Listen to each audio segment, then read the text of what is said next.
नमस्कार दोस्तों, आप सभी का बहुत बहुत स्वागत है इंडियन डिफेंस न्यूज की डिफेंस टॉक सीरीज में, जहां पर हम रोज नए नए डिफेंस अपडेट्स के बारे में बात करते हैं। तो चलिए देर न करते हुए आज की वीडियो शुरू करते हैं।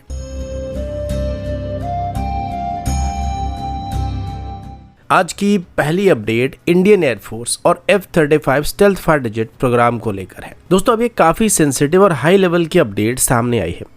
मीडिया से बात करते हुए एक सीनियर पेंटागन ऑफिशियल की तरफ से बात कंफर्म किया गया है कि यूनाइटेड स्टेट चाहता है कि Indian air force F-35 lightning 2 programme का हिस्सा बन जाए।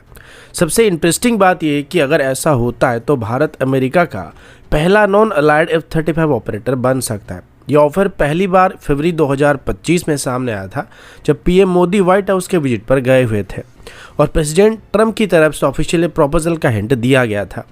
अब यह ऑफर एक formal government to government proposal की तरह बन चुका है, लेकिन भारत की तरफ से अभी तक इसको आगे बढ़ाने की कोशिश नहीं किया जा रहा है।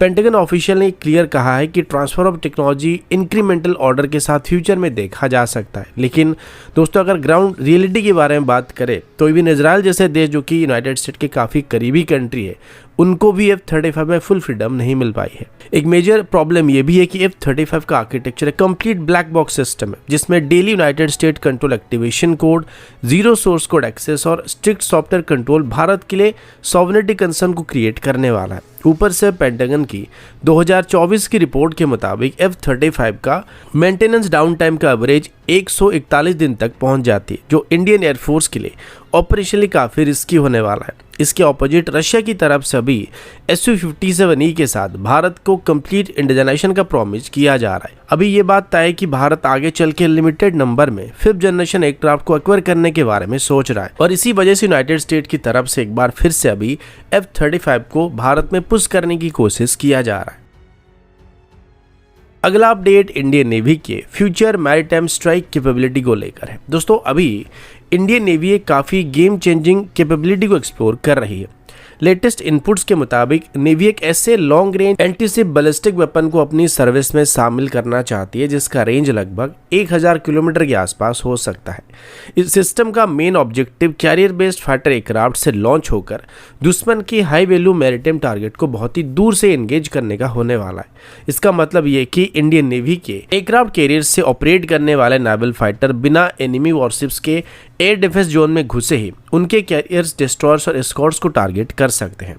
आज के टाइम पर मॉडर्न नेवल टास्क फोर्स अपने अराउंड हंड्रेड्स ऑफ किलोमीटर का एक एयर डिफेंस बबल को साथ लेके चलते हैं, जिससे ब्रीच करना कन्वेंशनल स्ट्राइक प्रोफाइल के लिए काफी रिस्की होता है। यहाँ एक इंपॉर्टेंट क्लैरिफिकेशन भी समझना जरूरी है, क्योंकि इस प्रपोज्ड वेपन को टेक्निकली हाइपरसोनिक क्रूज मिसाइल नहीं बोला जा रहा है। ये एक बैलिस्टिक स्टाइल एंटीशिप वेपन होने वाली, जो क्रूज मिसाइल की तरह कंटिन्यूसली पावर फ्लाइट नहीं करने वाला है, बल्कि बैलिस्टिक या क्वासी बैलिस्टिक ट्रैजेक्टरी को फॉलो करने वाला है। इसी वजह से अभी ज़्यादा रेंज, ज़्यादा स्पीड और ज़्यादा हिट प्रोबेबिलिटी मिलने की उम्मीद किया जा रहा है। अब अगर इसको हमारी करंट नेवल वेपन के साथ कंपेयर करें तो DRDO पहले से ही अभी NASAMR मिसाइल पर काम कर रही है, जो कि एक subsonic air launched antiship missile होने वाले, जो कि आगे चल के हमारी पुरानी एंटीशिप मिसाइल को रिप्लेस करने का काम करने वाली है, और इसकी रेंज लगभग 350 किलोमीटर के आसपास होने वाली है। लेकिन ये कंप्लीटली एक अलग ही कैटेगरी के अंदर आने वाली है।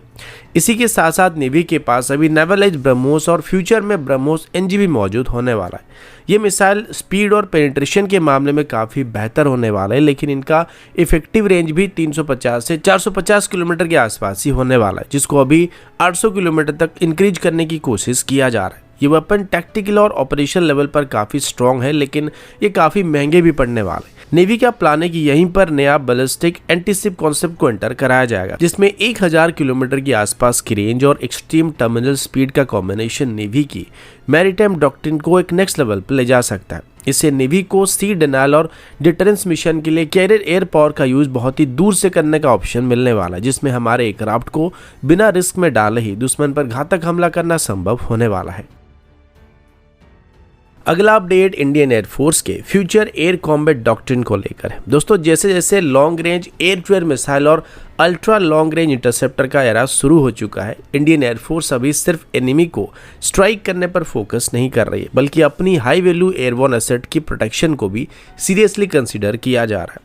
लेटेस्ट रिपोर्ट्स के मुताबिक इंडियन एयरफोर्स अभी अनमेन्ड एरियल एस्कॉर्ट के कॉन्सेप्ट के ऊपर काम करना स्टार्ट किया जा चुका है, जिसका मेन एम एवेक्स और मिड एयर रिफिलर जैसे क्रिटिकल एयरक्राफ्ट को प्रोटेक्ट करने का होने वाला है। अभी इस रिक्वायरमेंट के पीछे एक बड़ी वजह है क्योंकि रिसेंटली इंडियन एयरफोर्स ने पाकिस्तानी एयरफोर्स की एक हाई वैल्यू एयरक्राफ्ट को अराउंड 314 किलोमीटर की दूरी से न्यूट्रलाइज किया था, जिसको अभी पूरे दुनिया भर में सबसे लंबी दूरी से किया जाने वाला सरफेस टू एयर किल माना जा रहा है। इससे एक तरफ भारत की सेंसर शूटर कैपेबिलिटी प्रूव होता है, लेकिन दूसरी तरफ एक खास रियलिटी ये भी सामने आई है कि अभी एवेक्स और रिफ्यूलर जैसे बड़े साइज के एयरक्राफ्ट फ्रंट लाइन से बहुत दूर रहने के बावजूद भी काफ़ी वल्नरेबल हो चुके हैं। मॉडर्न एयरफोर्स ऑपरेशन में एवेक्स और रिफ्यूलर जैसे एयरक्राफ्ट फोर्स मल्टीप्लायर का काम करते हैं। इनके बिना नॉर्मल फाइटर एयरक्राफ्ट का सिचुएशनल अवेयरनेस, एंड्योरेंस और फाइटर एयरक्राफ्ट की रीच बहुत ही कम हो जाता है। लेकिन अभी जो next generation long range airfare missile develop हो रहे हैं, उनका प्राइमरी टारगेट ही हाई वैल्यू एसेट हो जाते हैं। इसी वजह से Indian air force unmanned escort drone का ऑप्शन को अभी एक्सप्लोर किया जा रहा है। इस कॉन्सेप्ट में एक अप्रोच ये कि अनमेन्ड एस्कॉर्ट को एवेक्स या रिफ्यूलर एयरक्राफ्ट के आगे आसपास डिप्लॉय किया जाएगा। ये ड्रोन्स डिकॉय की तरह काम करने वाले हैं। इसके अलावा इंडियन एयरफोर्स की तरफ से थोड़ा ज़्यादा एग्रेसिव कॉन्सेप्ट को भी एक्सप्लोर किया जा रहा है, जिसमें अनमेन्ड एस्कॉर्ट को मिसाइल के प्रेडिक्टेड फ्लाइट पाथ में डिलीवरेटली वहां पे भेजा जाएगा, जिस वजह से मिसाइल को मिड एयर में इंटरसेप्ट करने वाला और उसकी प्रॉक्सिमिटी फ्यूज को प्रीमैच्योरली डिटोनेट करने वाला है, जिससे मिसाइल हमारे एयरक्राफ्ट तक पहुंचने से पहले ही बीच में डिस्ट्रॉय हो जाएगा। और इस केस में ये ड्रोन एक तरह से हमारे एवेक्स और बाकी हाई वैल्यू एसेट के लिए एक एयरबोर्न सील की तरह काम करने वाले हैं। अगला अपडेट इंडियन आर्मी के अनमेन्ड स्ट्राइक कैपेबिलिटी को लेकर है। लेटेस्ट रिपोर्ट के मुताबिक इंडियन आर्मी की तरफ से अभी बेलारूस के एक कंपनी से वर्कुड वीएम हाई स्पीड स्ट्राइक ड्रोन को एक्वायर किया गया है। ये drone specially long range precision strike mission के लिए डिजाइन किया गया है, जिनका प्राइमरी रोल एनिमी के हाई वैल्यू बैटलफील्ड एसेट को डिस्ट्रॉय करने का होने वाला है। बरकुड बीएम का main focus surface to air mission के लिए होने वाला, जिसमें enemy artillery position, multiple rocket launch system, reconnaissance asset, radio warfare system और लाइटली आर्मर्ड व्हीकल कॉलम को न्यूट्रलाइज करने का होने वाला है। अभी अगर इस ड्रोन की टेक्निकल एस्पेक्ट की बात करें तो वर्कुड बीएम एक टर्बोजेट इंजन से पावर है, जो इसकी ट्विन टेल बूम के बीच माउंट किया गया है। इसी लेआउट की वजह से ये drone around 500 kilometre per hour की स्पीड में ट्रैवल कर सकता है। इतनी हाई स्पीड ड्रोन होने की वजह से एनिमी की short range air defence system को इसको न्यूट्रलाइज करना बहुत ही मुश्किल होने वाला है। खास करके एंटी ड्रोन प्लेटफॉर्म के लिए इसको इंटरसेप्ट करना बहुत ही मुश्किल बनने वाला है।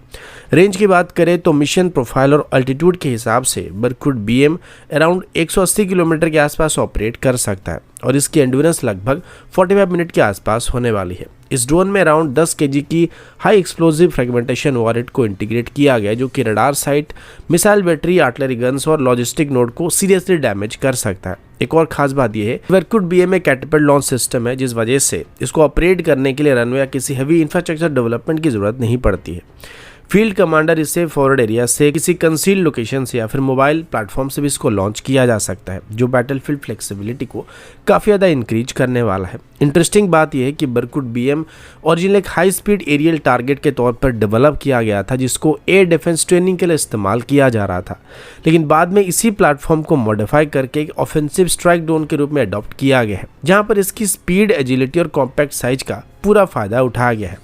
ऑपरेशनल रोल के हिसाब से बरकुड बीएम स्लो मूविंग, लॉटरिंग मुनिशन और लार्ज और एक्सपेंसिव आर्म्ड यूएवी के बीच के गैप को फील करने वाला है। ये एक low cost, high speed, expendable strike platform होने वाला, जिसे लार्ज नंबर में लॉन्च करके दुश्मन की एयर डिफेंस को सैचुरेट किया जा सकता है। जिस तरीके से ऑपरेशन सिंदूर के दौरान इंडियन एयरफोर्स की तरफ से हैरप ड्रोन का इस्तेमाल किया गया था, ठीक उसी तरीके से इसका इस्तेमाल किया जा सकता है, लेकिन ये हैरप के मुकाबले काफ़ी सस्ता पड़ने वाला है। तो दोस्तों अभी के लिए इतना ही, मिलता हूँ आपसे अगले वीडियो में, तब तक के लिए जय हिंद, वंदे मातरम।